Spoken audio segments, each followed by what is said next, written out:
Croeso felly i'r sesiwn yma yng Cynhadledd Rhithiol Plaid Cymru eleni. Daniel Williams ydw i, rwy'n athro'r Saesneg ym Mhrifysgol Abertawe. Mae hon wedi bod yn flwyddyn eithriadol a chythryblus ac yn gyfle i ni feddwl falle lle i ni ac i le i ni'n mynd. I'm Daniel Williams. I'm a Professor of English Literature at Swansea University, and I'm very pleased to be chairing this panel on the disunited kingdom. It's an opportunity to conduct a dialogue with our sister nationalist movements, hopefully articulating some of the similarities and the differences between us, and imagining a better future in these strange and turbulent times. Anyone familiar with the nationalist movements in Northern Ireland, Scotland and Wales will be aware that we've always tried to locate our movements in broader internationalist contexts. I think we might even claim that we're the most internationalist element in the politics of the British Isles. And it's in that spirit that we come together here today.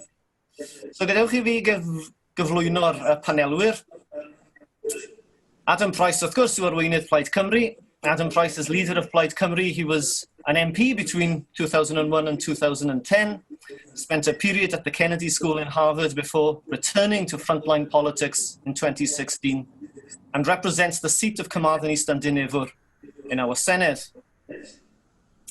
Michelle O'Neill is the joint head of government in Northern Ireland, a Sinn Féin vice president and assembly member for the constituency of Mid-Ulster.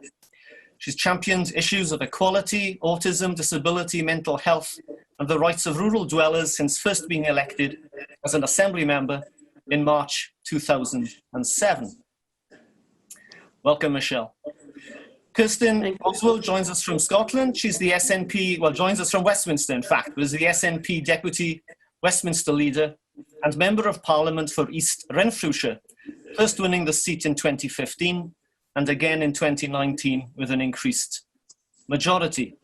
She's the shadow SNP spokesperson on Northern Ireland and on Wales, and on work pensions and inclusion as well. And last but not least, my fellow academic, Ynghyd Academydd Richard Wyn-Jones. Richard is Director of Cardiff University's Welsh Governance Centre and Dean of Public Affairs.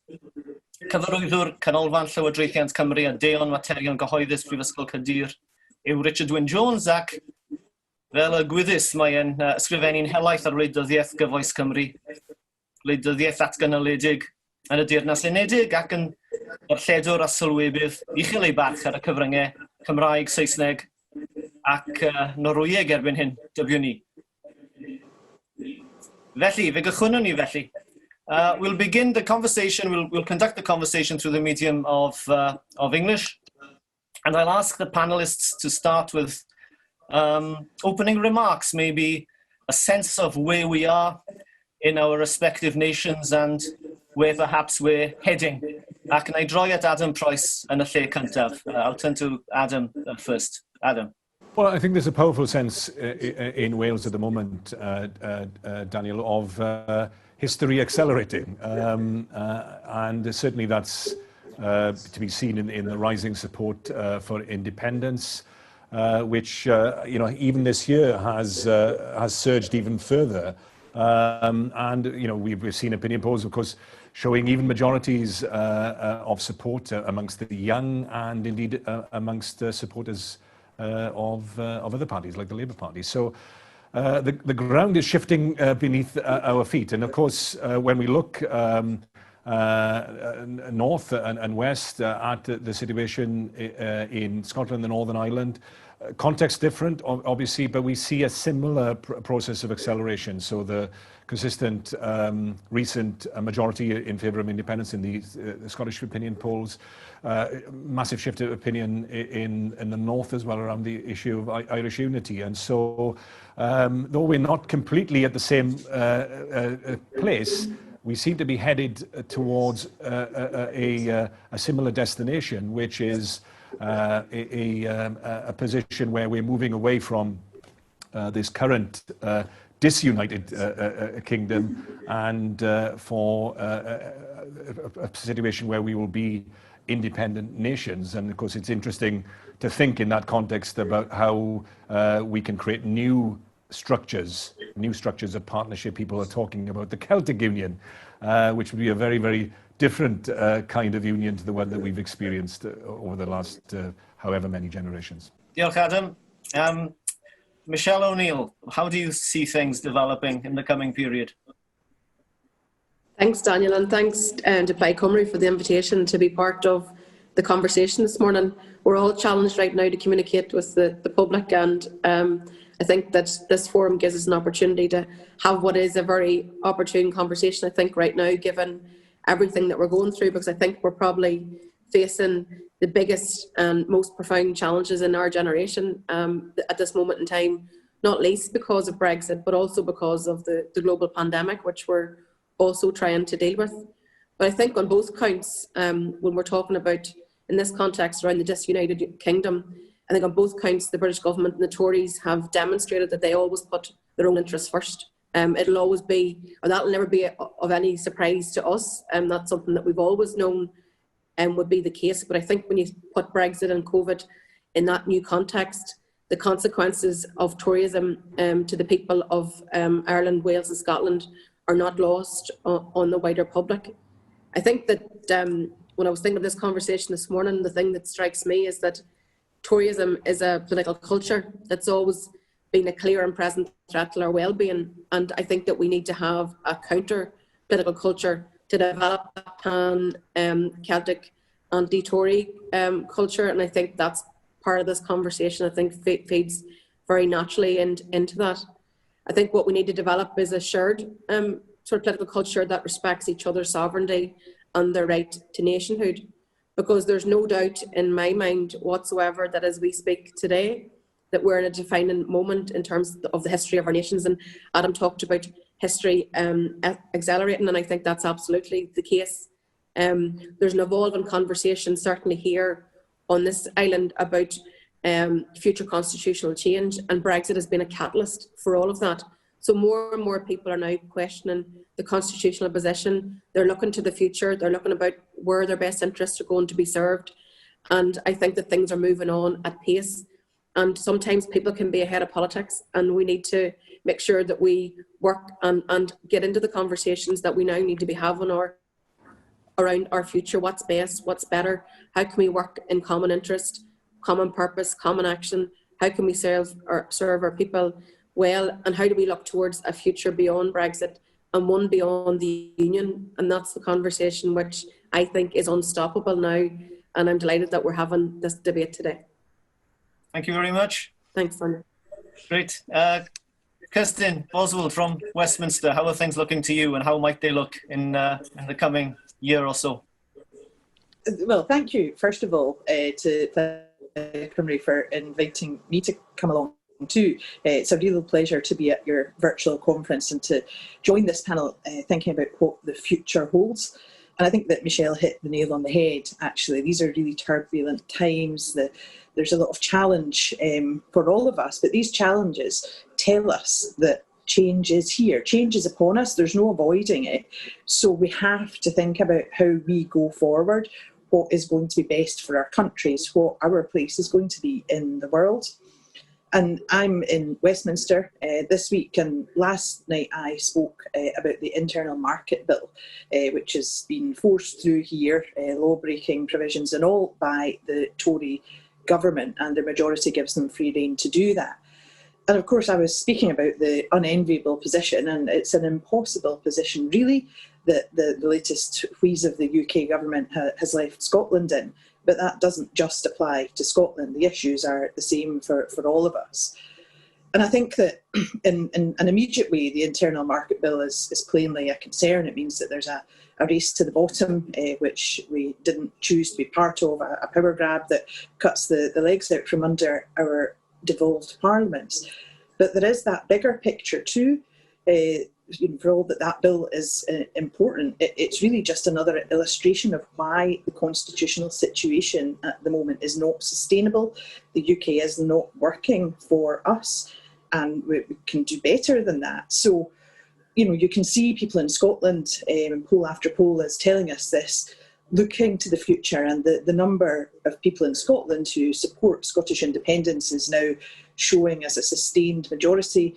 I've been looking with great interest at the numbers shooting up in Wales too, and that's not surprising because the UK is not the future for us.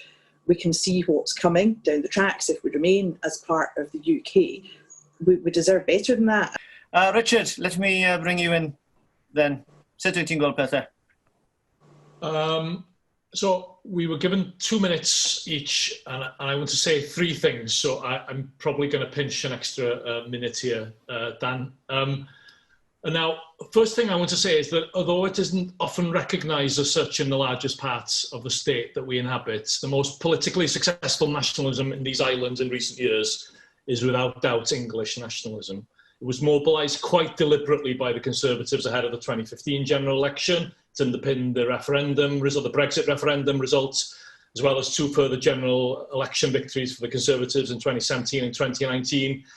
It's been instrumental in the ways that the Conservatives have sought to implement Brexit, and it's pretty obvious that under Keir Starmer, Labour is preparing to embrace many of the central tropes of English nationalism, at least to the limited extent that the Labour Party seems to understand them. And paradoxically enough, and this is my second point, one of the reasons that English nationalism is so misunderstood is that people tend to see it through the lens of Irish, Scottish and Welsh nationalism, which to a greater or lesser extent are a rejection of Britishness.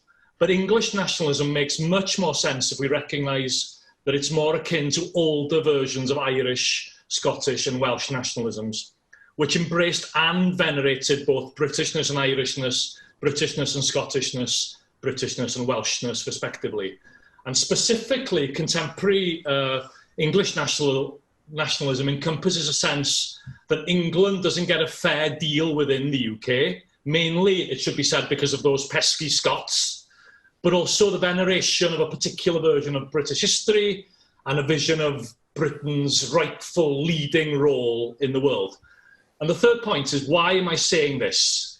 Because the reality is that, like it or not, material reality, if I can get all Marxist for a moment, means that Irish, Scottish and Welsh nationalisms are all developing in the shadow of the largest constituent part of these islands and the nationalism that characterises. Not only because that's the key negotiating partner, but also because in all 3 territories, there are substantial minorities who share at least some of the assumptions of English nationalism, or perhaps better, Anglo-British nationalism. This while having actually quite an uneasy relationship with English nationalism. Now, there are both pitfalls and possibilities here, but the opportunities that do exist are only likely to be seized if nationalists in the 3 territories take the time to think about and engage seriously with Englishness and English nationalism. Yeah, Richard, thanks. Yes, you've spoken about the dog that didn't bark, and it is barking now, isn't it? You know, there's this invisible Englishness that informs certainly the context of our politics. Adam, I'll bring you back in on that then, given that Richard has portrayed a wider context for our politics. I think you spoke last week about redefining Britishness quite as much as completely dismantling it. I want to just elaborate a little bit on that and maybe just think about the relationship in particular between our form of nationalism and the nationalism that has helped to generate Brexit, I suppose, and a period of conservative hegemony. Yes, right.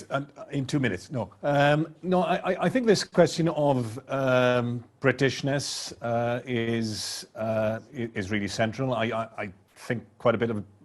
My mother's English. I think a lot about England and Englishness as well. I mean, just on that issue, I think that the dog that has never barked really has been English regionalism, and I think that's part of the problem for those that advocate a federal solution to our constitutional travails.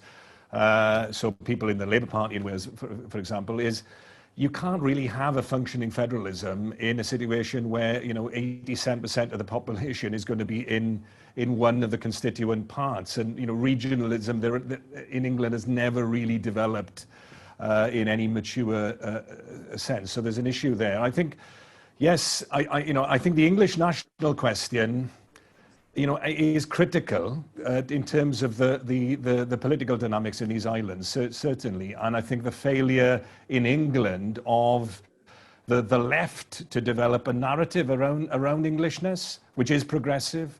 I mean, read The Lion and the Unicorn, George Orwell, etc. The left in England have always struggled with this question of national identity. Well, if you've ceded that to the right, therein lies the problem. And unfortunately, there have been attempts, to fashion a sort of progressive English identity. But what we're seeing, I think Richard is right now, from the new management of the Labour Party is simply trying to steal the right's clothes, and I don't think that's going to work, because why would people vote for that if they can vote for the original? So I think that is problematic. I think that we in Wales need to have a conversation around Britishness, and I think it is an important component within our cultural identity. Many people will define themselves as British, Welsh, etc. And I think part of the message is, look, post-independence, that will continue. That is your identity. Yeah. So those historic links and people in the SNP have talked in the past about the social union. All of that will continue. Yeah. But it'll be continue with a different political structure, and that's why I talk about not breaking Britain but remaking it. The United Kingdom as a political structure doesn't work for any of the nations, not even England, actually. So we need to kind of create a different political structure. That is to be partnership of equal independent states. But, Britishness as an identity will continue, for a very large proportion of people in Wales.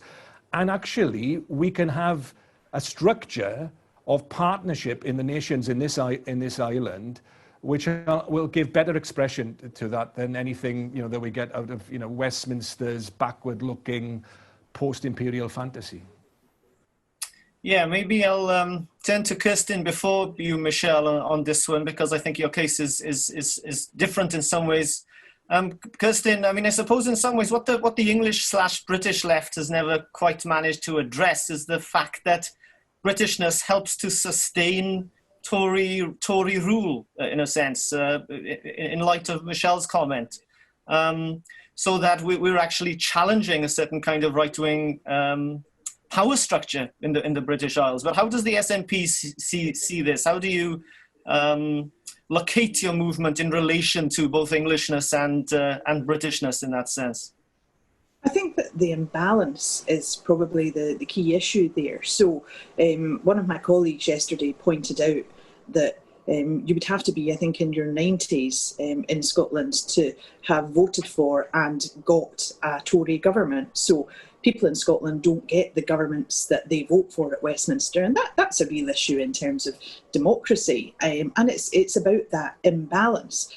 I think it's really striking what Adam said there, because he was ploughing a very constructive furrow about people working together, people being able to have their own normal independent countries, but that not stopping them from working together where that was appropriate. And I think that that's a huge contrast to the tone that David Cameron took when he came out onto the steps of Downing Street on the morning after the independence referendum in 2014, when rather than seeking to come together, he introduced English votes for English laws.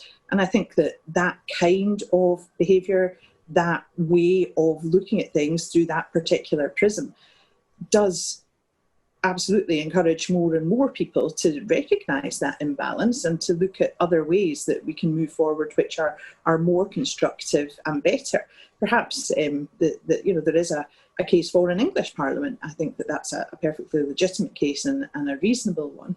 But I don't think that any of that gets away from the imbalance and that inability to make the decisions that are the right ones for the people that live in Scotland is the issue that has brought so many of us from perhaps voting differently to the SNP, because that democratic accountability matters to everyone. Yeah, absolutely. Michelle, maybe if we just turn the discussion slightly in terms of the contexts in which you articulate your nationalism and your movement, the broader Irish context, the European context. Has Brexit forced a certain kind of Britishization of your politics or not?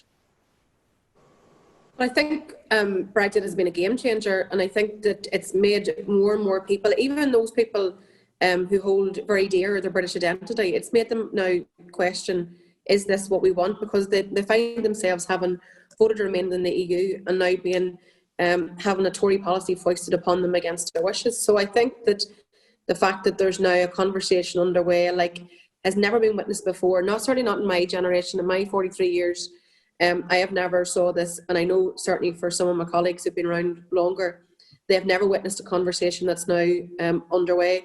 Now that can be a healthy thing, but I think that we need to have is the space in which to discuss the protections that we need for our people, because you talk about nationalism and I certainly see a very narrow inward look in Brexit Britain, and that's what people are looking at from here. And then the choice then becomes for people, do I want to be part of that union, or do I wish to be part of something that's outward, that's inclusive, that's all encompassing of people, that looks after all of our identities, that allows us to live comfortably together. And I think in people's minds, that's certainly where people are moving to. What does the constitutional position look like? I think one of the things that's really important in terms of the conversation that's certainly underway here is the fact that the EU have said, in the Brexit context, the EU have said that if we were to have a unity referendum, which is obviously written into the Good Friday Agreement, and if we were to have a unity referendum, that the North automatically will go back into the EU. So that in the public mind then begs the question, which union do I wish to be part of? And I think that's a really, really exciting debate that we now have underway. But I certainly believe here, we're all have our devolved administrations, but certainly, and we all arrived at those at the same time in '98. But how we arrived at it here in the North was it was a political solution to conflict. And I find that increasingly the Tories totally void of any understanding that we have a peace process that must be nurtured. And I think their blatant disregard and their arrogance towards the people here, our livelihoods, our jobs, their approach to Brexit, indeed even their approach to COVID, has now made a situation develop, as I was described earlier on, in terms of an accelerating fashion. The situation's now developed that people now want to have this conversation. And that's why I think that as time goes on, more and more people who perhaps were not open to being persuaded in the past around, for example, unity on this island, are now open to that. But certainly at the heart of all of that, because obviously as an Irish Republican, I work for unity every day, but I want a situation where we have common purpose across these islands, that we work together as much as we can in developing that Celtic Nations partnership. We want to get to a point where you have England, Scotland, Wales and Ireland sitting together as equal partners around a table discussing things. That's what I'm working towards. But certainly for me here, the issue of identity is something that I have to be very conscious of, and make sure that people understand that what I want to see is something where everybody's identity is cherished equally. Yeah, thank you. I think what you've all said in a way is underlining the fact that part of our politics is about trying to find the most enabling contexts in which to progress our politics and the lives of our citizens. Celtic nationalisms, if I can use that as a general term, Richard, is often seen in some ways, at least from the metropolitan centre, as reactive. But I suppose there's a narrative that could go the other way, right? So you've got Gwynfor in 66, the SNP in 67, and then Enoch Powell's River of Blood in 68. You've got the Scottish referendum in 2014, and then the rise of UKIP and the whole Brexit movement. That is, English nationalism has taken a right-wing reactive direction in response to developments in Wales and Scotland. What scope is there for actually a left English nationalism that we could actually work with? That'd be an equivalent in our discussion, actually part of a similar movement for redefining the boundaries of citizenship in the British Isles. Well, it's a it's a big question.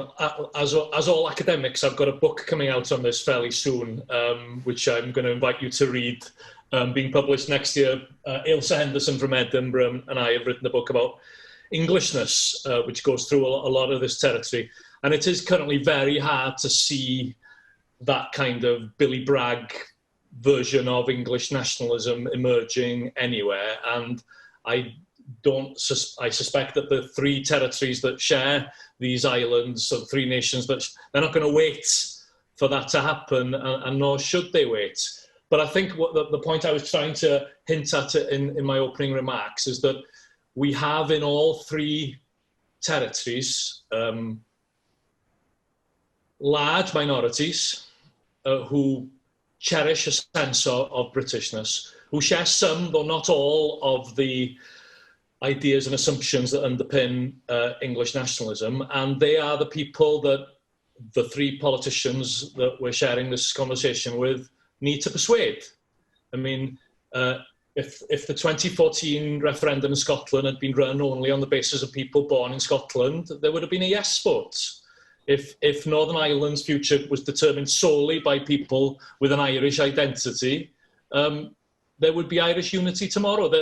So it's persuade, and Adam's got his work cut out, I can tell you, on this particular issue. So it's actually, how do you talk, how do you communicate, how do you infuse an audience with some of those assumptions, but also actually there's a very strong sense amongst some of those communities in the three territories that English nationalism will betray them very quickly.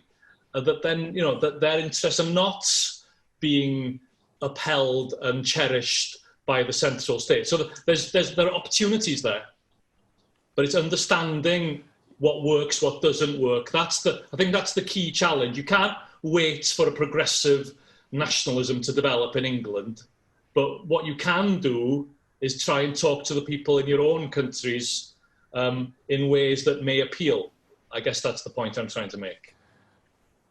If I could come in there, I think Richard, as he always does, has put his finger on the key challenge, you know, which absolutely is.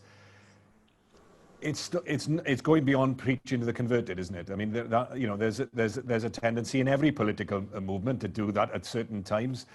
You know, it's far more comforting, but that's not where lies victory.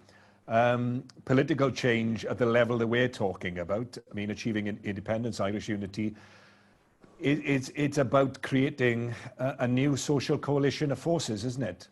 And it's about pluralism, not a monolith. Yeah, it's about creating, building bridges in all kinds of directions and bringing people in to the movement. And I think that's what you know, my experience in campaigning in 2014, the Scottish referendum, my sense of what's happening in the north of Ireland and what's happening in Wales is that we're building that sort of much more pluralistic movement, you know. So typical kind of conversation, both offline and online at the moment, goes something like this.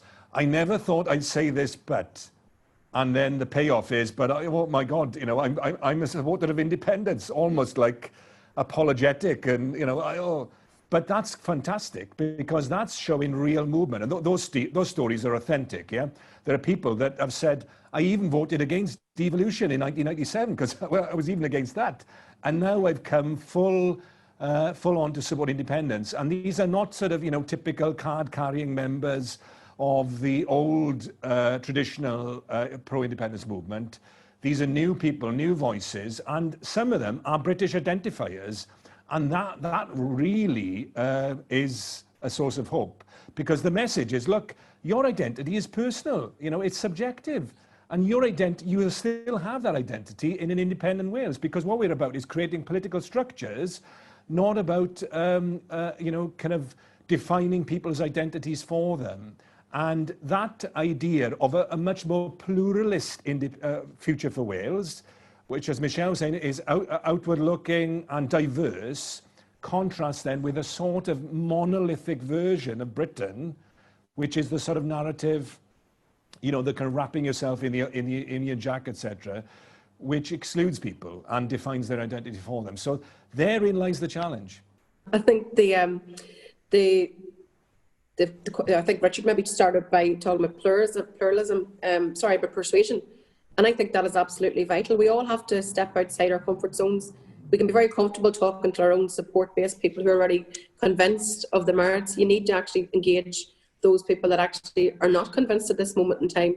And increasingly, I find that we are coming across more people who Adam just described, who perhaps, never thought that they'd find themselves in this situation. I think the thing that we have here now is that declaration from the EU, which is different to what Scotland or indeed what Wales have, which is about the EU membership.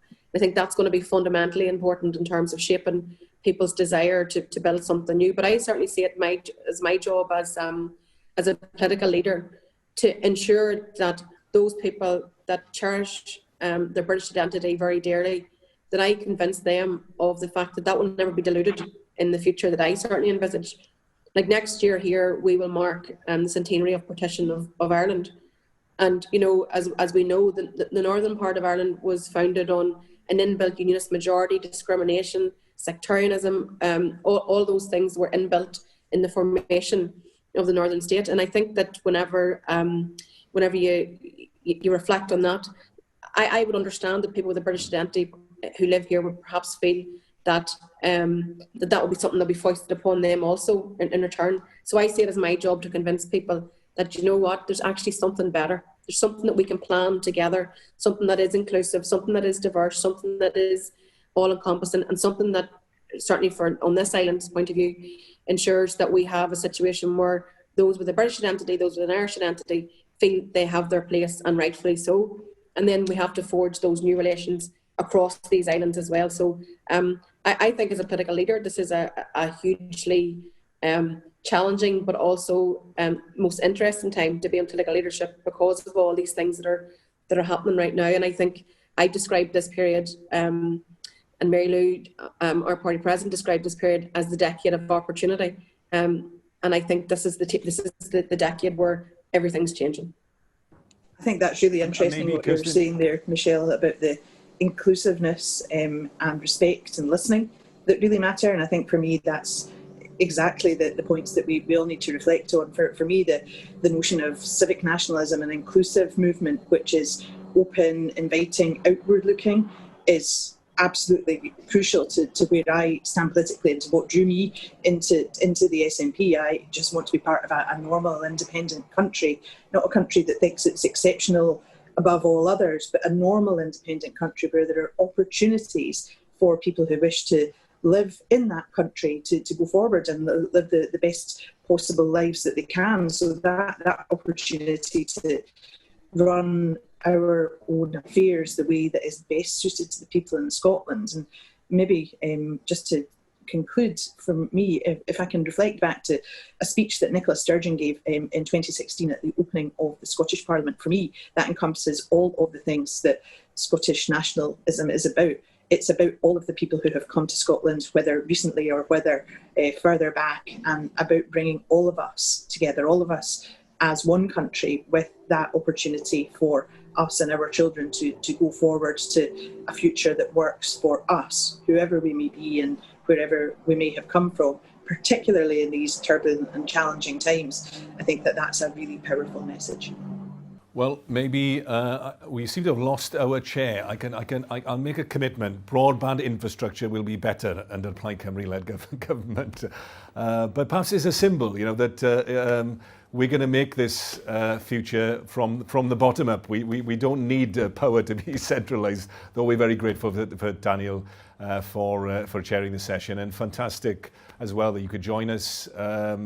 A brilliant and inspiring positive message about what's happening in the movements in each of the Celtic countries. And I very much look forward to getting to that position, Michelle, where we are three independent countries working together and working together with England too, in a much more egalitarian, progressive fashion that we're able to do within the strictures of the British state. So, diolch yn fawr iawn I chi gyd.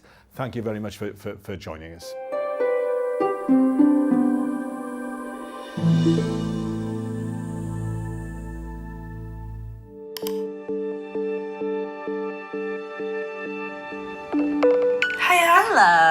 how are you? Yeah, I'm alright. I just finished work. I thought you'd stopped working Saturdays. I've got to do 3 more weekends and then Emma's nurse will be paid for until December. Hello. Hi Lee, how you doing? Tired. Yeah, I did a shift in the food bank this morning. How was it? Busy. Really busy. Right, everyone ready for the quiz? Mark, you're on mute. Can you hear me now? No, still can't hear you. Very funny. I swear the internet here is getting worse. What a face. Hello everyone. Hi Adam. Hi Adam. How's the family doing, Adam? Oh, you know, we're getting along, adapting as we go along like everyone else. Were you working today? Yeah, another long week. Well, that's what you get after decades of underfunding. It doesn't have to be like that. There's an election next year. Maybe it's time for change. I'm back! Finally. That was horrible. All I could see was your frozen faces. What are we talking about? Next year's election. Right. Well, if you ask me, I think we need to shorten our supply chains. From food to PPE to whatever.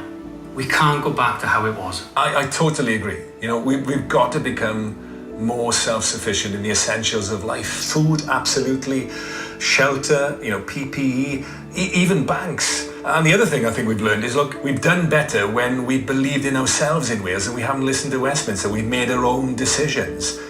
Go on then, Adam. Give us your pitch to become First Minister. Here's a big idea for you. There's 200,000 children in Wales currently living in poverty, a shocking statistic. 200,000? Yeah, that amounts to 29% of children in Wales, almost 1 in 3 living in poverty. That's pretty shocking. We could take tens of thousands of those children out of poverty immediately through a Welsh child payment of £35 a week per child for every family that's struggling. Another burden on family budgets, of course, is childcare.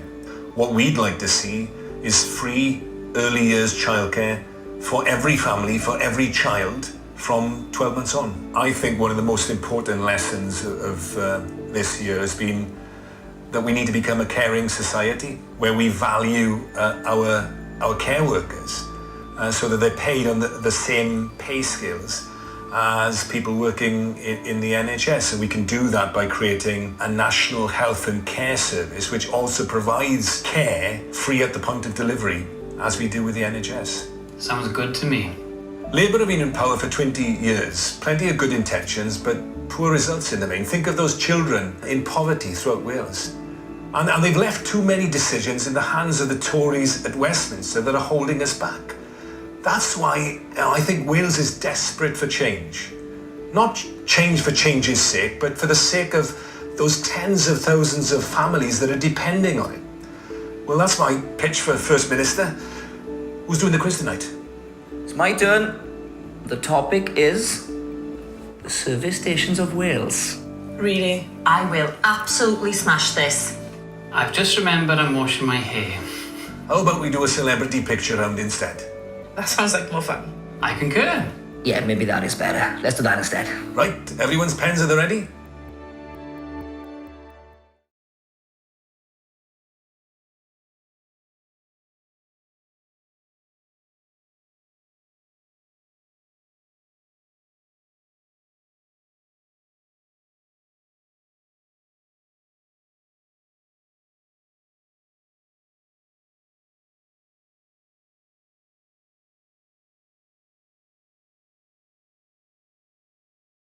Helo, Chris dwi, un o cydlynydd Porthu Pawb yn Gaernarfon, a da ni yma heddiw yn sefydlu'r gwasanaeth. Ar ôl chydig bach o meddwl a sgwrsio efo'r cynnyrchwyr lleol, nathon ni ddecidio i dechrau ar y gwasanaeth Porthu Pawb, lle oedden ni yn coginio a dosbarthu bwyd i'r henoed a bregus yn Gaernarfon. Mae'r gwasanaeth wedi tyfu wan lle mae gennym ni fyny at 45-50 o bobl yn gwirfoddoli efo ni, ac da ni wan yn bwydo yr henoed ag yr plant yn Gaernarfon. Be nath wneud fi dewis i ymuno efo Plaid Cymru oedd y ffaith bod da ni rhannu yr un golwg ar sut a be bysa gorau i'r gwlad a cymunedau yn Gymru. Prosiecta bach fel hyn yn wbath dwi dal yn agos i'n nghalon, lle mae cymunedau yn dod at ei gilydd a helpu ei gilydd. Mae y ffaith bod Plaid Cymru yn licio cymryd rhan yn hyn a helpu sefydlu yr prosiectau yn rhywbeth dwi'n parchu mor gymaint, felly oedd o'n dewis hawdd iawn i ymuno â Plaid Cymru. Enw i di Nel. Enw i Benira. Da ni wedi bod yn ffeindio lot o lwybrau newydd rhwng Gaernarfon a da ni wedi bod yn porthi pawb ers cychwyn y lockdown. Bron iawn. Bron iawn ers cychwyn y lockdown. A da ni'n meddwl bod y bach yn dris bod ni ddim wedi bod yn neud hyn pan doedd na ddim crisis angen, achos ti'n sylweddoli bod rhai pobl angen bwyd. A da ni'n lwcus iawn bod ni'n gallu cael o'n hawdd. Helo, Anna Jane, dwi wedi bod yn helpu efo cofis curo corona ers mis Mawrth yn delifro prescriptions i bobl ward Seiont.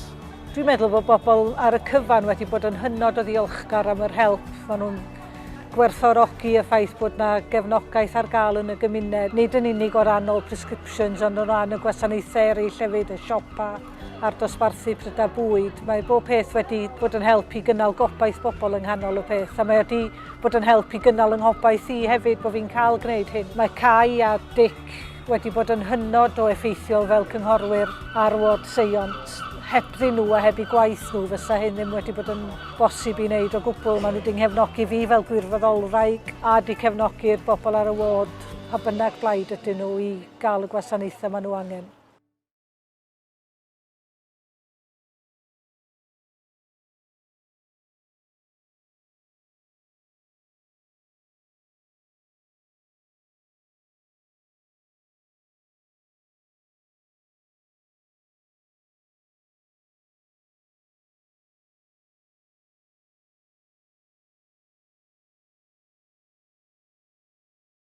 It's been fantastic to see the local communities coming together to help the most vulnerable within the communities. Lots of Plaid Cymru members have been involved in those kinds of activities, and it's been really encouraging to see that happen despite the circumstances that we're in. The communities have really worked well together. Hello, my name's Chris and I'm one of the coordinators here of Porthi Pawb, and we're here today setting up one of our services. The idea at first was to cook and supply food to up to about 20-30 people here in Cynhadledd. The service has grown so much, we now have up to 45 to 50 volunteers throughout the day, offering 2 services from feeding the elderly and vulnerable here in Cynhadledd to all the kids as well. So I recently became a member of Plaid Cymru because I believe we share the same opinions on how Wales would develop better for the future. These little projects here are close to my heart, where little small communities are being helped. Either way, these are the projects that Plaid Cymru like to get involved in to make sure that the communities are safe and well, and I applaud that. So it made it an easy decision to become a member for Plaid Cymru. We've been, since the start of the lockdown, we got involved with this scheme, which is Porthi Pawb in Caernarfon, and it's been really an eye-opening experience for us, certainly. I think in terms of where Plaid and the support in Caernarfon, not just to one scheme, but just the whole community, what they've done over pre-crisis, but certainly during the crisis, is just amazing. And the army of volunteers that Plaid have got that support this work is, you know, without them, this wouldn't happen. I'm Anna Jane. I've been volunteering with Cofis Curo Corona since the beginning, delivering prescriptions in the Seiont ward.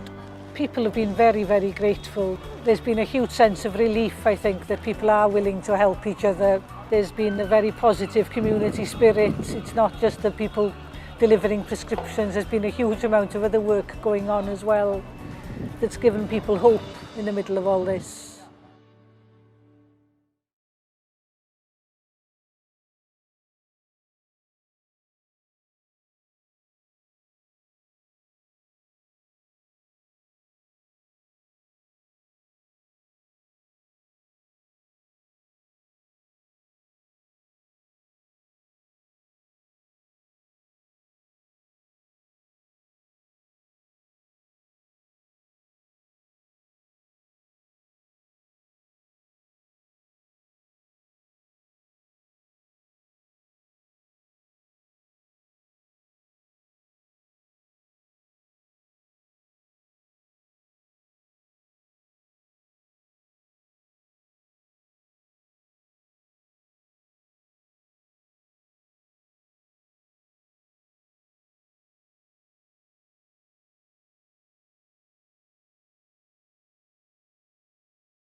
Hello and welcome to this panel event looking at the first major report of the Independence Commission.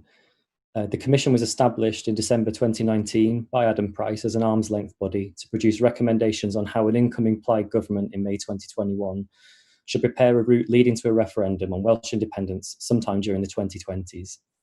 After a period of debate and deliberation, the Commission has now produced a detailed report and recommendations that map the way forward for the constitutional path to independence. My name is Andy Regan and I work for the Institute of Welsh Affairs, the IWA. We're an independent think tank. We provide platforms for comment and debate about politics, policy and life in Wales, and we undertake research into bright ideas to make Wales better. We're independent of political parties and government, and we don't represent any one sector, trade or interest group. The IWA was established in 1987 in part to help build the intellectual case for Welsh devolution in a Welsh Parliament. But we have so far chosen not to take a for or against position on Welsh independence. Instead, we want to focus on how that debate plays out and how the decision should be made. We want to see the case for or indeed against independence being made on the basis of sound evidence, a clear plan, and honesty about what the trade-offs involved will mean for people's lives. We want a debate where all the diverse communities of Wales can have their voices heard, and ideally, if and when Wales decides, we want the decision to be made in a way which reflects the best democratic principles, is not divisive, and where everyone can unite behind the result. With all that in mind, we really welcome the report of the Independence Commission. We particularly welcome the patient, consultative approach it proposes to how the decision should be made. We welcome the honest appraisal of the challenges independence would present and the clear and specific recommendations it sets out for attempting to address them. There will clearly be a range of views on the merits of those recommendations, and there's clearly a lot of detail that still needs to be fleshed out. But there is now a tangible plan which reasonable people can critique in good faith. Wales can ill afford to go through another major constitutional change which has not been properly thought through. So whatever our individual views on the destination, we can at least now see the beginnings of a roadmap. People in Wales deserve no less. So by the time Wales votes yes or no, we should aspire to be in a position where no one can argue that people didn't know what they were voting for, or that there are competing versions of independence, some of which deliver on the mandate of a referendum and some of which do not. So this report brings us a step closer to a properly informed referendum.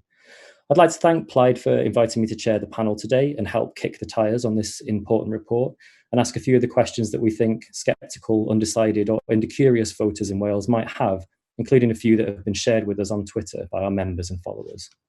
But first, I'd just like to introduce our panel for today. Elfyn Llwyd is the former MP for Dwyfor Meirionnydd and Nant Conwy from 1992 to 2015. He was the chair of the Independence Commission. Fleer Jones sat as a member of the Independence Commission and has extensive experience in the field of law with a keen interest in legislative matters arising out of Brexit, devolution and constitutional matters. So I imagine she's been busy recently. Sean Jobbins is chair of Yes Cymru, the non-partisan grassroots organisation whose aim is to promote independence for Wales. So I'd like to start with a question for Elfyn. And let's just kind of briefly rewind to the beginning. What was the Commission's brief? What was the purpose of this work? And how did you approach developing the recommendations? Well, I suppose the brief came out of the work that Adam did in preparation for a paper that he published in August of 2018 called 7 Steps to Independence. And that particular paper deliberately set out to engage civic society in Wales and to engage as many people in as many corners of the country as possible to discuss the way forward. So adopting, if you like, that particular emphasis, we were tasked with undertaking analysis, taking evidence, developing possible policy options, and preparing for a forthcoming Plaid Cymru government in 2021 to start the, as it were, the route on the pathway towards independence. But in so doing, to engage with everybody that we possibly can, it's crucial that we do so in Wales in the coming months and the coming years. So the question now for Fleer, you joined the Commission partway through its work and you've been focusing on how you would communicate and engage people with the findings. You've talked about winning over the next 10% of the Welsh public to support for independence. What do you think it will take to reach out and persuade undecided or indecurious people to come on this journey with Plaid? Thank you, Andy. Well, there's a lot of work to be done, isn't there? Because as we've already said, this report is only useful and relevant if it becomes a hot topic of debate across the length and breadth of Wales. So there's a big engagement piece of work to be done, and there's a lot of communication needed. In the report, there's been some outlines put forward in terms of what could happen if there was a self-determination bill passed in the next government to enable a national commission to be set up to basically take on the mantle of communicating messages that need to be discussed and to engage with the population of Wales about some of the stories and some of the themes that run through this report, and really to tackle some of these issues head on and to basically try and enable us to grow in our national self-confidence to be able to embrace some of these ideas. And in terms of that national commission, given it would have been set up explicitly to make the case for independence, how do you think you would get people to trust that things that commission put out were objective and factual and not biased? I don't actually think the purpose of the National Commission is to make the case for independence per se. It's more to explain in a balanced and objective fashion what are the arguments for and against. So it's not really, unless Elvin correct me if I'm wrong, it's not meant to be a mouthpiece for independence in any shape or form, but it's more that we've identified there's a gap in Wales that needs to be filled in order to be able to inform people and to engage with them in a way that is non-partisan, effectively. If I can come in briefly, I think Fleur's absolutely right. The whole purpose of the National Commission is to facilitate this wide-ranging discussion which Fleur has identified via, for example, citizens' assemblies and so on. Get the widest possible input and then to evaluate the evidence that comes back, the feelings that people have. But it's, as Fleur says, it's not so much a case of the Commission being there just to propagate the whole notion of independence, but to engage and to discuss and hopefully then come up with good options in due course. Perhaps we'll come on to what some of those options might be in a moment. But so, Sean, you weren't a member of the commission, but I understand you did contribute partly to its work. So as an independent, not party political, pro-independence campaigner, what's your take on the report? What's particularly good about it, and do you have any constructive criticisms of the recommendations? Yeah, we in Yes Cymru welcome it wholeheartedly. We think it's a very, very important piece of work. I think it's nicely set out. There is a lot of words there. I think it's about 40,000, so it's quite chunky, but the paragraphs are nice and short. So I suggest people to read it, take your time, enjoy it. And there's a lot of things there which I think would appeal to people on different levels. So there's people like us, we do propagate for independence. We are totally unashamed about that.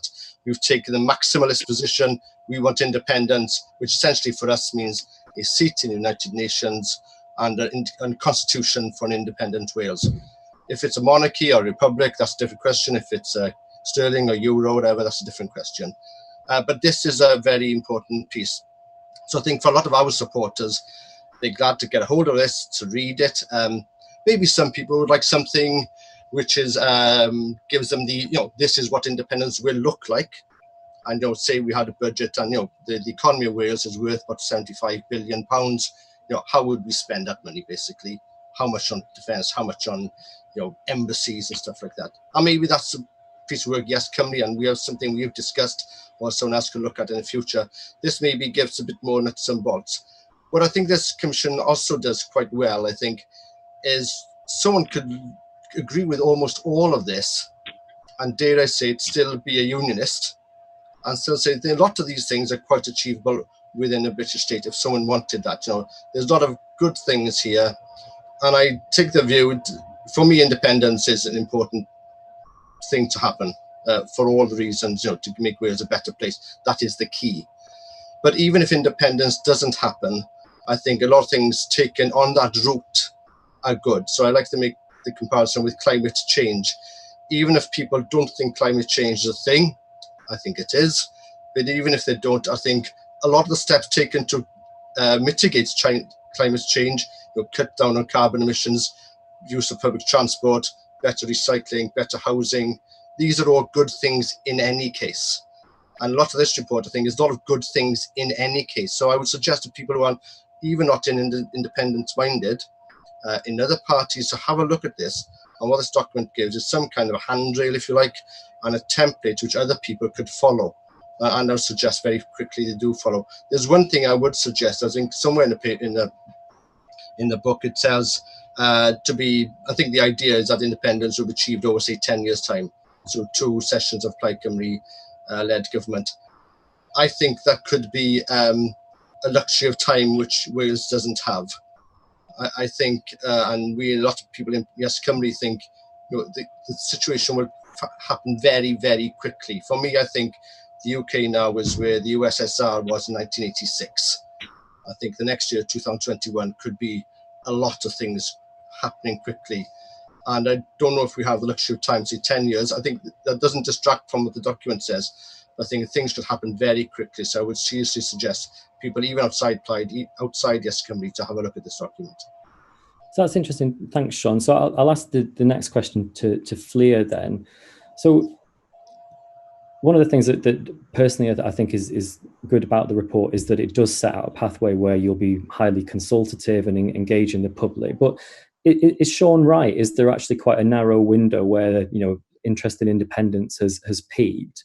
And with that in mind, why have you chosen referendums as a means of making this decision? Wouldn't, in fact, Plaid winning a Senedd majority be all the mandate you needed to instigate independence? Well, first of all, I think it's very hard to say that the interest in independence or something akin to independence has peaked, because I wasn't saying that either. We're only on a journey, I'm sure, and also we have no idea how this pandemic is going to continue and what more interesting decisions our respective governments are going to take in its regard. So I think the debate on independence will rage on for quite some time, particularly with the prospect of Brexit also looming. So I think that's something definitely to put right.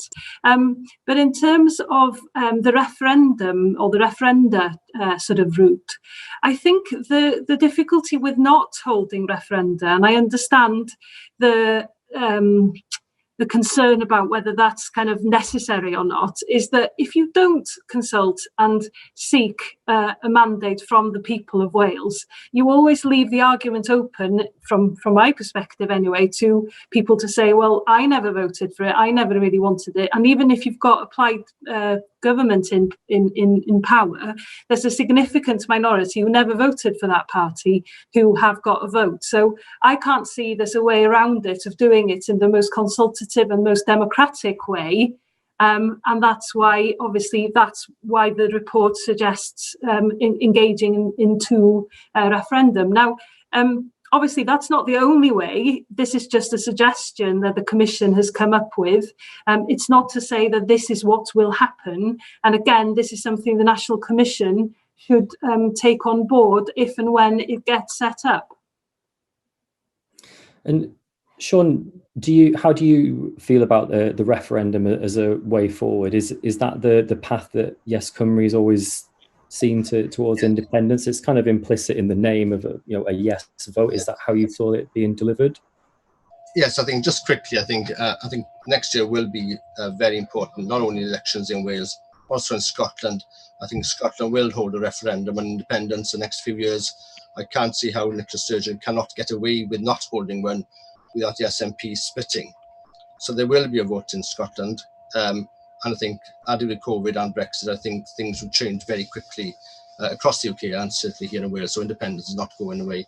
In terms of referendum, yes, you're right. I think we always assumed there'd be a referendum. And the Yes Cymru comes from the name is actually the same font as the Yes campaign in Scotland. I have very big concerns the more I think about it. And the way you've seen the cesspit of things, conspiracy theories on Facebook, And I think it's going to be very, very difficult to have a meaningful discussion if there isn't some kind of, on both sides, but I think certainly against the arguments for independence against it. So I'm concerned. I mean, after the Second World War, the vast majority of countries have taken a vote on independence in their own local parliament. I was in Croatia when Croatia voted. I was in the Sobor in the parliament when they voted for independence in 1991. The same happened in Czechoslovakia and Soviet Union, and the former colonies where I was born, also in Zambia, Northern Rhodesia. And that is a concern of mine. I'm old enough to remember the 1979 referendum, and people going about saying if you vote for yes for the assembly in 79, you won't be able to watch Coronation Street. And that's where we had some kind of semblance of balance. I can only shudder to think the kind of things that will be going about on Facebook when referendum happens away. So I am very concerned about that. And if it's possible just to have a meaningful vote democratically almost in Wales, especially with the weakness of the media here. So that's something to consider very, very seriously, I think. And that's something we've always assumed there'll be a referendum. I'm not sure the reason for two. That's something our membership, I think, are questioning. But I think the general question of referendum as well. It's not only an anomaly in independence movements across the world since the Second World War, but I think especially with social media as it is, I'm not too sure how safe it is. And we would be up against here in Wales opposition, which has an infinite amount of money to spend. It would not be a balanced debate. Thanks, Sean. I'm trying to decide if not being able to watch Coronation Street was an argument for or against devolution. So another thing that the report recommends is this idea of a confederal model, which is a new one to me. But if I can kind of try and parse my understanding of it, and Elvin or Fleer will correct me if I've got any of it wrong, but effectively a model where 4 nations of the UK would be pooling their sovereignty towards the centre rather than at the moment having powers temporarily devolved outwards from the centre. And I can see from Fleer's face she may want to slightly correct me on that, but yeah. How did the Commission's recommendations on confederalism square with the core position that Wales should aspire to be an independent country? Would you not have a lot of the same problems with the confederal model around the asymmetries, given the size of England compared to other parts of the UK? Those problems wouldn't go away under that model, would they, Fleer? No, sorry. May I just respond briefly on this? The confederal model actually deals with 4 separate independent countries, and all 4 will be equally independent.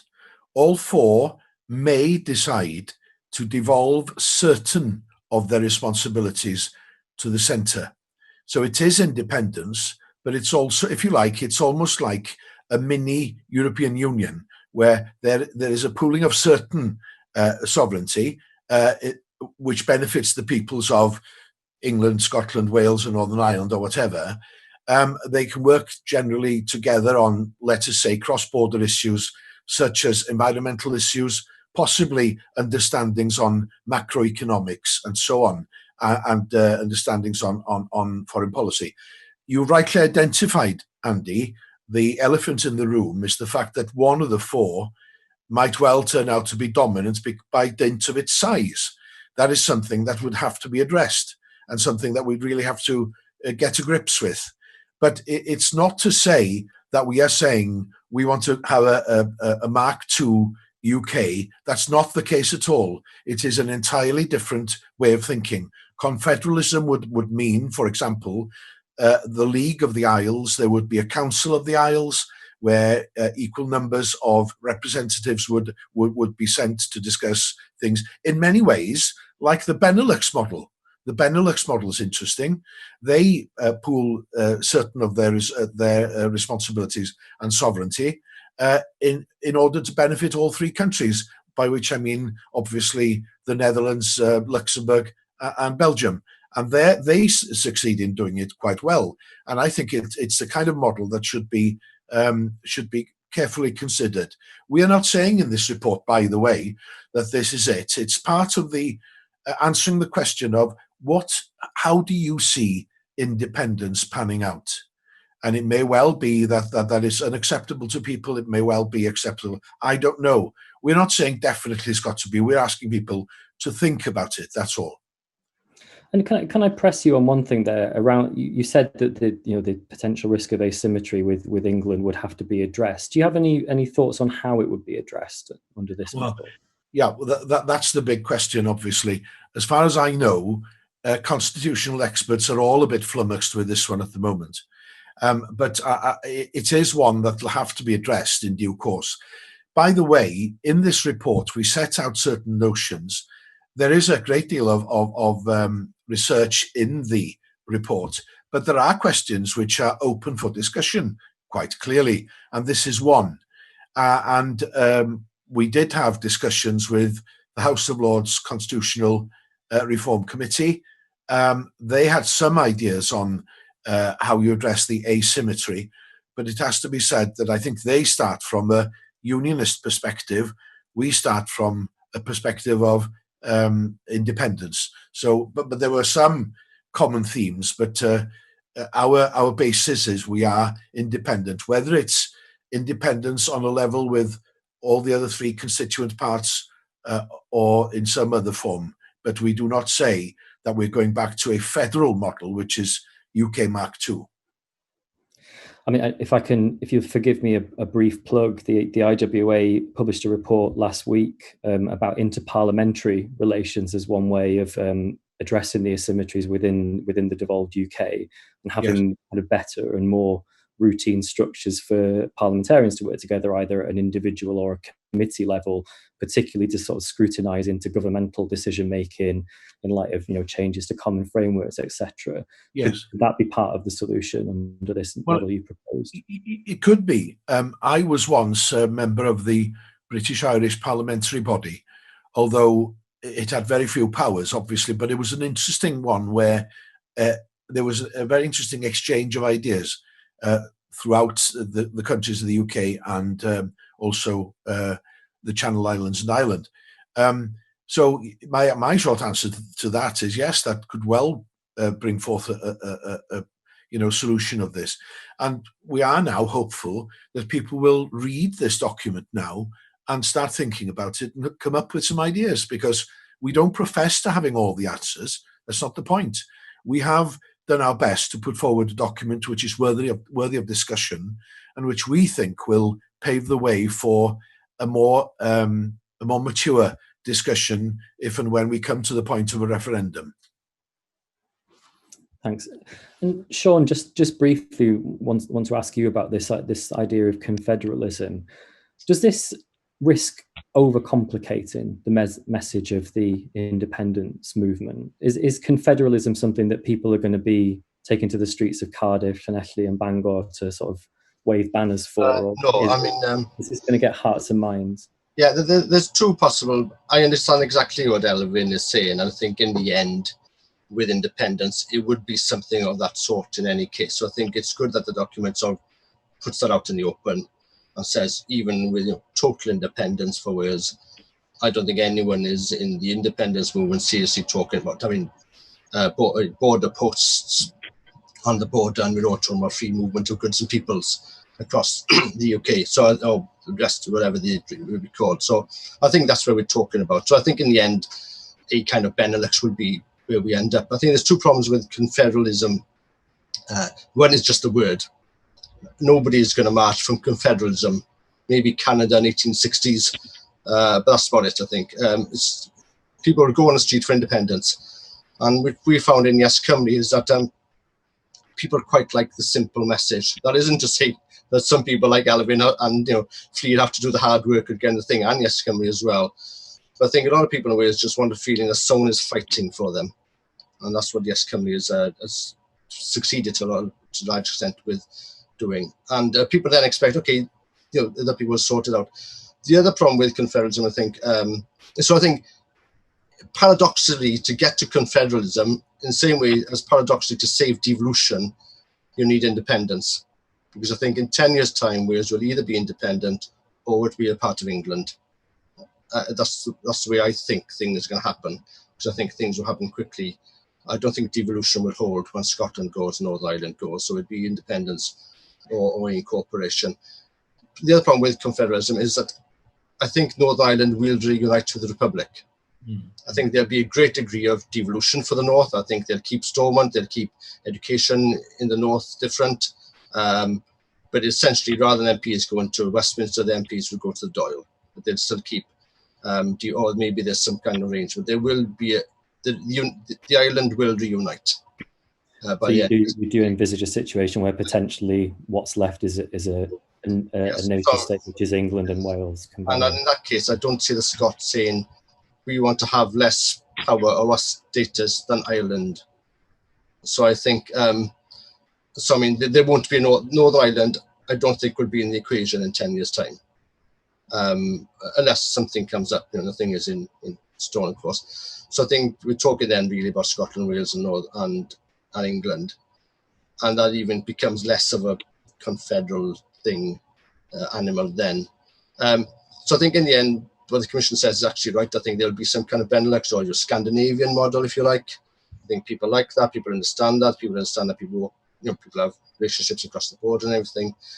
But I think to be campaigning for confederalism would be a big mistake, and ironically, would be less likely to get you to the end of that journey. Thanks, Sean. So, I want to turn to the fiscal gap part of the report now, because this is the substantive area where there's a lot of debate about, is Wales too small or too poor, and the report dedicates a lot of a time to addressing that. So I'm going to read a short quote out from the report. It says, "For all that it has bright spots, the Welsh economy has chronic structural weaknesses that have proved hard to overcome for a long time. They include industry structure, external ownership and management, low productivity, a missing middle of medium-sized companies, vulnerability to takeover, a low export propensity, and educational and skills shortcomings." And it also talks about infrastructure challenges. So you haven't sugarcoated this, have you? And you don't necessarily appear to be in agreement with some parts of the independence movement who effectively argue that Wales is kind of wealthy enough to go it alone today. So in the Commission's assessment, how far is Wales from where it needs to be to become independent? And what are the steps that you've set out to get us there, Elvin? Well, we have referred to various ways of improving the economy. I understand it's a big problem. It's 13 billion plus per annum. It is a huge gap, but it's been of that sort of order for many years now, because the state has been underperforming, because the economic policies coming out of Westminster favour the southeast, they favour London at a huge cost to the people of Wales, the people of Scotland, northeast, northwest, and this has been the same for many, many years now. Now, what we seek to do in this report is to say there are ways in which we can close the gap. And we rush to say it's not going to happen tomorrow. It's not going to happen in 2 or 3 years. It might even take more than 10 or 12 years, maybe longer, to completely master the problem. But what we need to do is we need to be looking at growth in medium and small sized firms. You'll remember that in days gone by, the WDA did a reasonable job. They did make mistakes, but generally they did a good job. The DBRW I can speak highly of. They disappeared because ideologically they were a quango as well. But they have, unfortunately, hit the economy of Wales rather hard, because the largest, by far, the largest number of businesses in Wales are within the small sector and the medium sector, and we need to concentrate on them. We also need to have better liaison with our bright youngsters who are graduating and having to leave to look for high-paid work. We look at what the Irish did. The Irish set up a situation where they brought them back and paid them, in fact, more than they were being paid in Australia and the States and so on.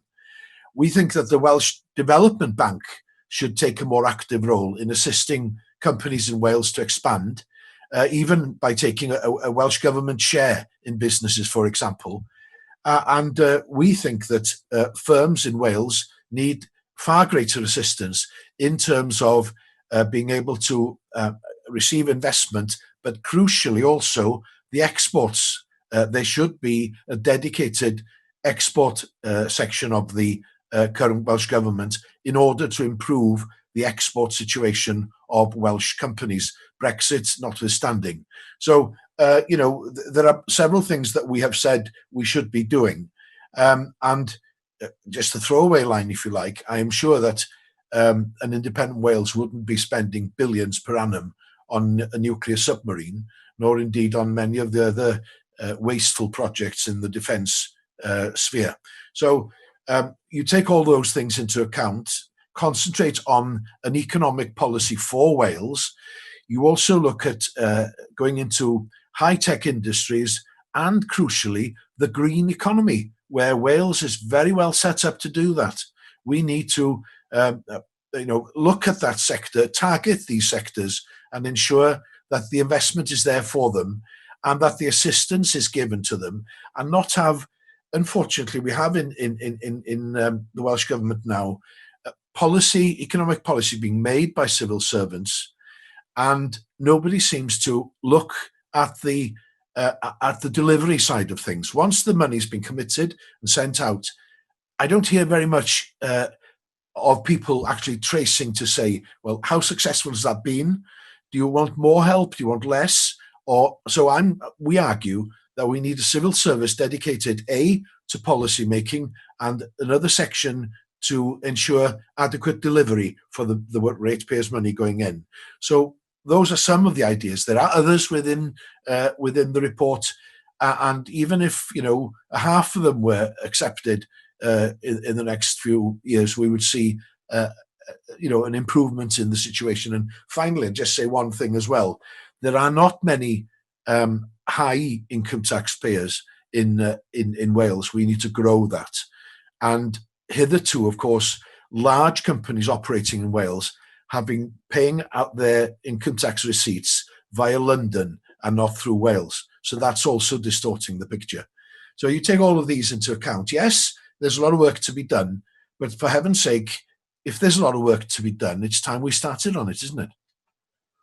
The other thing that you've pointed to in the report, as well as setting out ways to grow the economy and getting money into Wales, you said that whether the report says whether the cold turkey of coming off subsidy, i.e., from UK government, be a stimulus to the creation of a new Wales, one that would be confidently able, after a period of adjustment, to join the Community of Nations. And then a little later in the report, you talk about a new Welsh government would almost certainly need to put in place fiscal consolidation measures, tax increases or spending cuts, with the aim of bringing down debt as a proportion of GDP. So there's two ways you've talked about addressing the fiscal gap. One is what you've just described, which is growing the economy, and the other is effectively what sounds like austerity. So from the point of view of people being persuaded to sort of vote for independence and endorse this way forward, you're pointing to potentially a period of tightened belts, after which we'd emerge on the other side.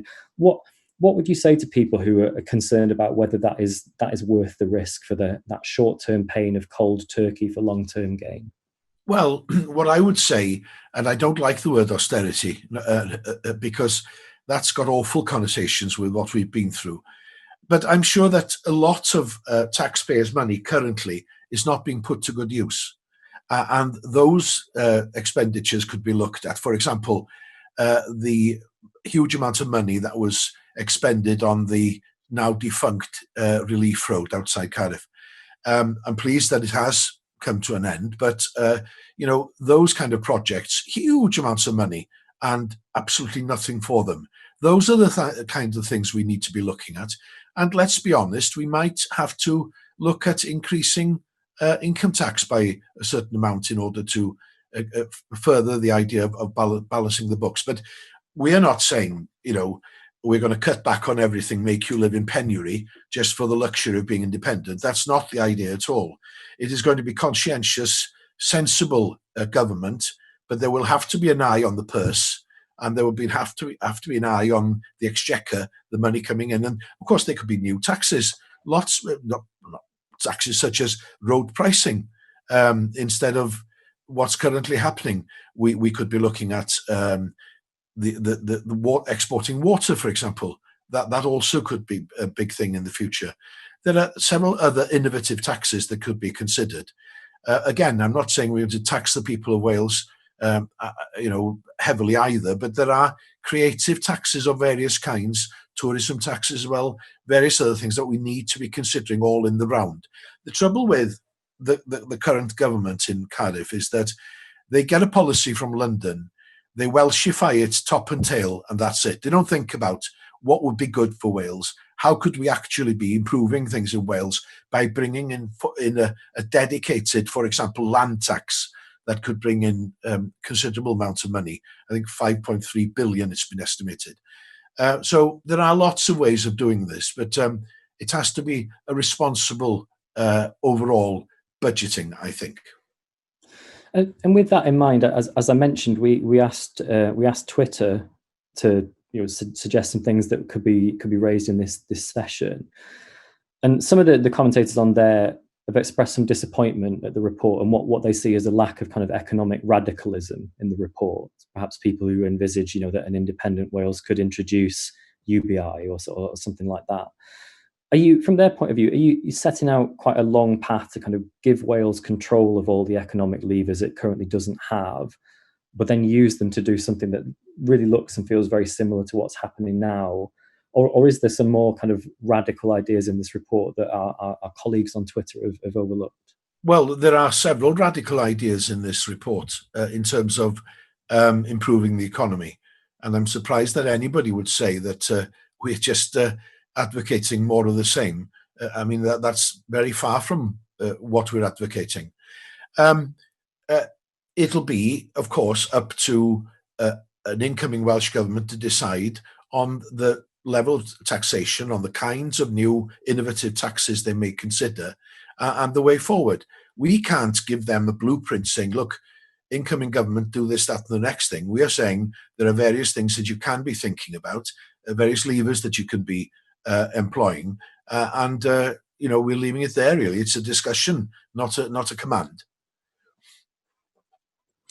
Thanks, Alvin. So we're sadly running out of time because we could talk about this for significantly longer. But another question that came into was about representation on the commission, and effectively people were asking, why were there no young people or people from Black, Asian or minority ethnic backgrounds on the Independence Commission? Events overtook us, but we did start with the best of intentions. We did have two quite young women on the panel, one of whom was from a BAME background and the other a young Welsh woman. So we did start with the best of intentions. COVID overtook us. It's no excuse, but I'm trying to explain what happened. We should really have replaced them. And for that, I am embarrassed and I do apologise. Can I just add on that, Andy, as well? That's obviously, as Elvin has explained already, this is not a blueprint for how things should be done. It's effectively a document or a report that is meant to generate discussion and debate and ideas. And I think, whilst we absolutely acknowledge that the Commission membership was not representative of the people of Wales, there is now the opportunity to engage with all the communities of Wales in all their rich diversity. And that is something that we've advocated in the report itself and, something that we're very, very aware of and will be making every effort to make sure happens, because actually, in a way, that's as important as who actually sat on the commission itself, in my view. Mm. I think that's really welcome and really positive, and obviously hope that engagement is successful. So I'll end with one more question, which I'll ask to all three of you. The Commission's report is premised on there being a majority Plaid government in 2021, and I apologise for asking this question at a Plaid conference platform, but say that doesn't happen and Plaid finds itself instead in a position where it's in negotiations around forming or supporting a new government with another party. Just briefly, what would you say are the most important bits of this report where there could be some political consensus, which you would suggest applied should be the red lines for any kind of coalition or power sharing or confidence and supply agreement after May 2021? What are the most important things in this report? And I'll ask Sean first. Yes, thanks. Well, I think there's two things. Yes Cymru sent a letter to all Labour Party MPs and Senedd members last week, asking them three basic questions, and essentially trying to engage in discussion about what's going to happen in Wales in the near future, and the way we think things will pan out. I think the bottom line for us is that it has to be post May 2021. A key for a vote in some way on Welsh sovereignty, on independence, because we think things will happen very quickly. Obviously, the parties don't have to support independence to promote that, to enable that, but I think that's absolutely imperative, because our concern is that things will happen in Scotland very quickly, and if Wales isn't ready for that change, then we will be incorporated into Westminster. So I think that's one of the main things I take out. The other thing is I would generally ask people to read the document. There are lots of ideas there which can be implemented, whether people believe in independence or not. Economic power, it's no coincidence that is in South East England, gives economic might. So wherever the political power is, that's where the economic power is, unless you have an extractive industry, which we did have in Wales at one time, and we can have again with green industries. So I mean, the power, moving powers into Wales will help the Welsh economy. And there's a lot of stuff in this act. Wales has an economy of £75 billion. The GDP per capita is higher than Spain and Portugal. The tax intake is higher than New Zealand. There are problems. We know that. The report about a shortfall of 18%. The other people dispute that. There's work to be done. I think the document is to be welcomed for being quite honest with that. It's warts and all, but things are going to happen very quickly, and I think we need to have politicians after 2021 who are at least, at the very least, ready that Wales and the Senedd could have a vote on independence or something stronger than what we have now. Because I think the independence will land on our lap, even if people want it or not. It's going to be, the debate is here now. Thanks, Sean. And Flea, what would you think are the most important things to get on the next government's agenda if Plaid aren't leading that government?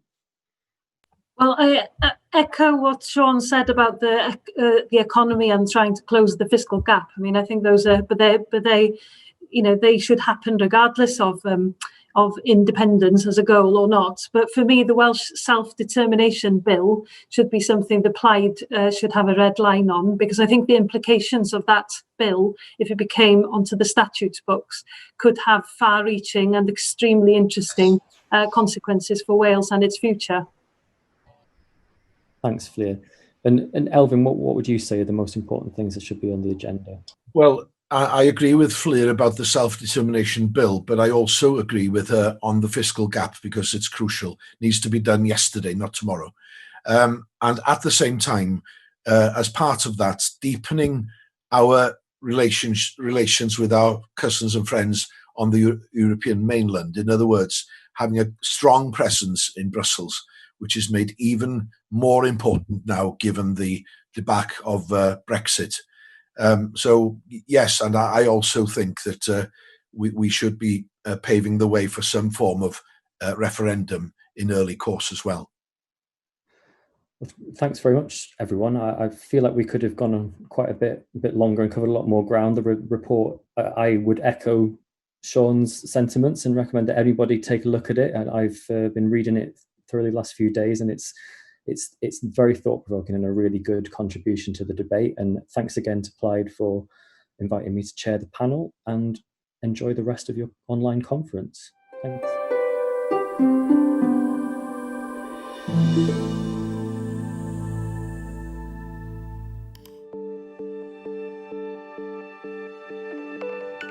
Hiya. Mai, sut wyt ti? Iawn, newydd orffen gwaith. A ni'n meddwl bod chdi wedi stopio gweithio ar ddydd Sadwrn? Fi jyst angen neud 3 penwythnos arall, wedyn allai dalu am ei thrinfa Emma tan mis Rhagfyr. Helo. Sut mae pethau, Lee? Di blino, nes I shift yn y banc bwyd bore yma. Sut oedd hynna? Bishi iawn.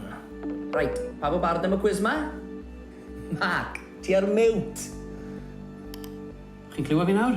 Na, ni dal ffili clywed ti. Ha. Fi'n siŵr bod yr internet yn ymwneud â wan. Am wyneb. Shwmai bawb, Hi Adam. Hi Adam. Sut mae'r teulu Adam? Wel, dal I gredu, chymod, addasu wrth I ni fynd mlaen fel pawb arall. O ti'n gweithio iddi? O'n wythnos hir arall. Wel, na ganlyniad degawdau o ddiffyg buddsoddi, ynddo fe. Sim rhaid iddo fod fel hyn. Mae yna tholiad blwyddyn nesaf. Mae'n bryd am newid. Fi nôl o'r diwedd. Oedd yn ofnadw. Na gyd yn ni'n gweld, ydych gwynebau chi gyd yn llonydd. Am beth i ni siarad? Etholiad blwyddyn nesaf. Right, wel, os ti'n gofyn I fi, mae eisiau torri lawr ar gadwyni cyflenwi. Bwyd, PPE, byth bynnag. Allwn ni ddim mynd nôl I fylodd pethau. Wy'n cytuno. Allwn ni ddim. Mae rhaid I ni fod yn fwy hunan gynhaliol o ran hanfodion bob dydd. Bwyd, llwches, trafnidiaeth lleol, ond hyd yn oed bancio. A mae rhaid I ni wneud mwy o benderfyniadau dros ni yn hunain yn ytrach nag aros yn hwt y cyw tra bod San Steffan yn blaenori pethau eraill. Tylaid, Adam, rho'r pitch I ni. Pa mae ti ddylse fod yn brif weinidog? O'n i'n meddwl bod fi wedi gwneud hwnna'n barod. Wel, dyma gynnig am ni. Mae yna 200,000 o blant yng Nghymru heddiw yn byw mewn tlodi, sy'n ychrydus. Mae hwnna'n ofnadwy. Fe allwn ni godi degau o filoedd o'r plant hynny mas o dlodi yn syth, gyda thaliad plant o 35 punt yr wythnos I bob teulu sy'n mewn trafferthion ariannol. Sa'n gwybod amdano chi, ond un o'r pethau wi wedi dysgu o'r flwyddyn yma yw pa mor bwysig yw I greu cymdeithas lle ni'n gofalu am ein gilydd. A dwi eisiau Gymru fod yn wlad fel yna, lle I ni'n gwerthfawrogi yn gweithwyr gofal yn talu nhw ar yr un telerau a gweithwyr o fewn y wasanaeth iechyd, a chreu gwasanaeth iechyd a gofal genedlaethol sy'n cynnig gofal am ddim I bawb. Swnio'n dda I fi. Mae llafur wedi bod mewn grym ers 20 mlynedd. Lot o fwriadau da, ond methiant I gyflawni. Meddyliwch am yr oll blant yna sy'n byw mewn clodi. A mae wedi gadael lot gormod o benderfyniadau yn nwylo tyried yn San Steffan sy'n ceisio dal ni nôl. Dyna pam mae Cymru'n ysu am newid, lles yr holl deuluoedd hynny sy'n haiddi gwell. Wel, dyma'r pitch drosodd. Pwy sy'n neud y cwiz heno? Tro fi yw heno, y pwnc yw gorsafod petrol Cymru. Ti o ddifri? Dwi'n mynd I chwalu chi gyd. Fi newydd gofio bod fi'n golchi'n wallt. Beth am ware pwy yw celeb yn lle? O, mae hwnna'n swnio'n lot fwy o hwyl. Cytuno? Syniad da, newn ni na'n lle. Iawn te. Pawb yn barod?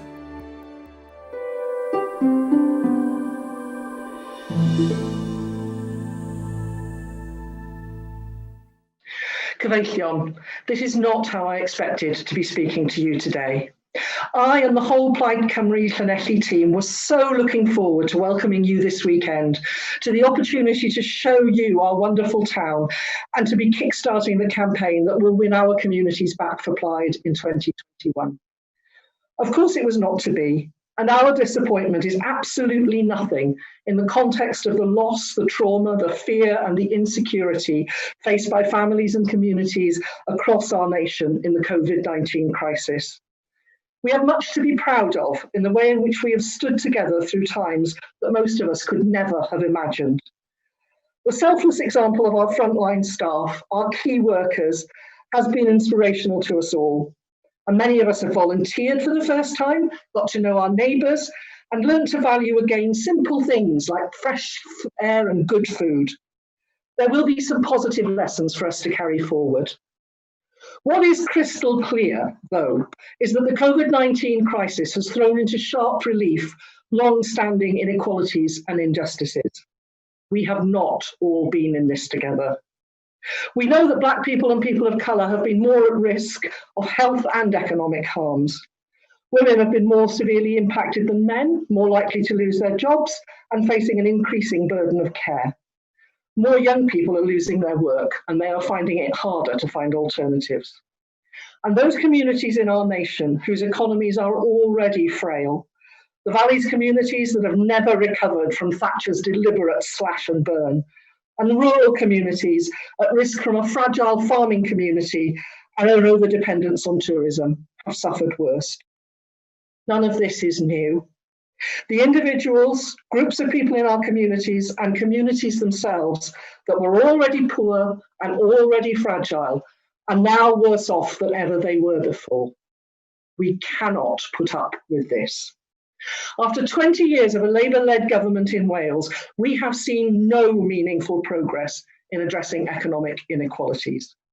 They have failed to address the low productivity that sees Welsh people working harder and producing less than counterparts in the rest of Europe. They have failed to close the gap in wealth between communities, and 1/3 of our children live in poverty. This is Labour's legacy in Wales. The scale of the challenge is daunting. When our leader Adam Price asked me to take on this new role as Shadow Minister for the Economy, I asked myself, where do we start? The field was new to me. But in my discussions with Adam, it became clear that when Plaid Cymru forms a government in 2021, and we must form a government in 2021, but if we don't get this right, if we can't create jobs and build prosperity, then we will struggle to do everything else we need to do to become the nation of equals to which we aspire. The job title that Adam gave me, Shadow Minister for the Economy and Tackling Poverty, says it all. We cannot build the nation we all want and deserve to live in if we can't afford it. I believe the first question we need to ask is, what is the purpose of economy policy for a Plaid Cymru government? What are we setting out to do? Well, for me, it is this. We must create wealth in order to be able to share it. We must create wealth in order to be able to afford the world-class public services that we all have the right to expect. And we must create wealth in a way that contributes to a sustainable future for our planet, our nation, and our communities. A huge task, but one that I believe is absolutely possible. The 2021 Plaid Cymru government will be elected to deliver the strongest, most robust set of policies to transform our well-being as a nation that has ever been presented to the people of Wales. And that has to include at its core building and sharing wealth. I don't have time today to set out all the programme of government will contain in this regard, but let me share some headlines. We will respond to the immediate crisis of youth unemployment that we are already facing with an absolute guarantee of a job, paying a living wage to every citizen between the ages of 18 and 25. We know that if young people lose out on work and training opportunities at this early stage in their careers, they may never recover. This is personal to me. I was a young person in the 1980s when a whole generation of young people were condemned to long periods of unemployment. I was one of the lucky ones with my university degree, but even then I was unemployed for 6 months after qualifying as a teacher, and that was tough. But for the many people I went to school with and for my friends, their careers never caught up. Their wasted months and years are still influencing their well-being now, however hard they've worked in the meantime. As Adam said in his speech, our Plaid Cymru government will ensure that this generation of young people is spared their fate. We will harness the energies of young people in a myriad of ways, retrofitting our homes with green technologies, supporting our teachers to help children catch up in schools, supporting our care system, putting new talent and new ideas into small businesses to get our economy going again. This generation of young people will not be left behind. It is one of the profound shames that our nation needs to face up to, that 20 years after having some measure of self-determination, 1/3 of our children grow up in poverty. Let that sink in. 1 in 3 of the children we see playing in the park may never have had a new pair of shoes. 1 in 3 of those children will have parents who have to choose between hot water and hot food for their families. Many of those children will mostly eat what they can be found in the food banks. And many of these families have 2 parents who are working. I know I'm not the only person in this virtual space who finds this unbearable. Of all the failures of Labour-led governments since 1999, the failure to deal with this and the abject decision to drop the targets set to address it is, to me, perhaps the worst. I will not tolerate this. Plaid will not tolerate this. The simplest way to lift a child out of poverty is to put money in her mother's purse. We will introduce a Wales child payment for every family living in poverty, £35 a week. We haven't pulled this figure out of the air.